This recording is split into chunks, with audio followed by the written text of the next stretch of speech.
തടവറയ്ക്കുള്ളിലെ കുരിശിന്റെ വഴി. ഒന്നാം സ്ഥലത്ത് ഒരക്ഷരം പോലും പ്രസംഗം വേണ്ട. കാരണം കൊല്ലാൻ കിടക്കുന്നവരുടെ തൊട്ടടുത്ത് നിന്ന് കൊല്ലാൻ വിധിക്കപ്പെട്ട ഈശോയുടെ കുരിശിന്റെ വഴിയെക്കുറിച്ച് എന്ത് പറയാനാ? രണ്ടാം സ്ഥലം, മൂന്നാം സ്ഥലം, ഒരിടത്തും പ്രസംഗം വേണ്ട. കാരണം അവരുടെ ജീവിതവും കുരിശിന്റെ വഴിയിലാണെന്ന് തടവറ മക്കളുടെ കൂടെ കുരിശിന്റെ വഴി നടത്തിയപ്പോൾ ഉറപ്പായി, ബോധ്യമായി. പക്ഷെ 12ാം സ്ഥലം ഈശോ മിശിഹ കുരിശിൽ മരിക്കുന്നു. ആ ഒരു രംഗത്ത് 2000 ആണ്ടാണേ. തലയിലേക്ക് കിട്ടിയ ഉൾക്കാഴ്ചയാണോ ചിന്തയാണോ എനിക്കറിയില്ല. അന്ന് എന്നെ ചിന്തിപ്പിച്ചത് ഒരു ബലിയുടെ നിരസിക്കലാണ് ആദ്യത്തെ കൊലപാതകം.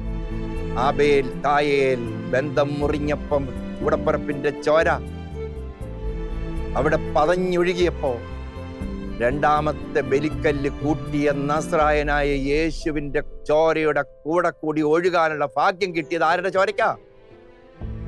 2 കുറ്റവാളികളുടെ ചോരയ്ക്കാ. അങ്ങനെയെങ്കിൽ 21ാം നൂറ്റാണ്ടിലെ പള്ളി യൂബിലി വർഷം ആഘോഷിച്ച 2000 വർഷത്തെ ആ അനുഭവം നെഞ്ചിലേറ്റിക്കൊണ്ട് വിളിച്ചു പറഞ്ഞു പോയി. പിന്നീടുള്ള പ്രസംഗ വേദികളിലും ഒക്കെ 21ാം നൂറ്റാണ്ടിലെ പള്ളി ബലിപീഠം വലിച്ചിറക്കണം.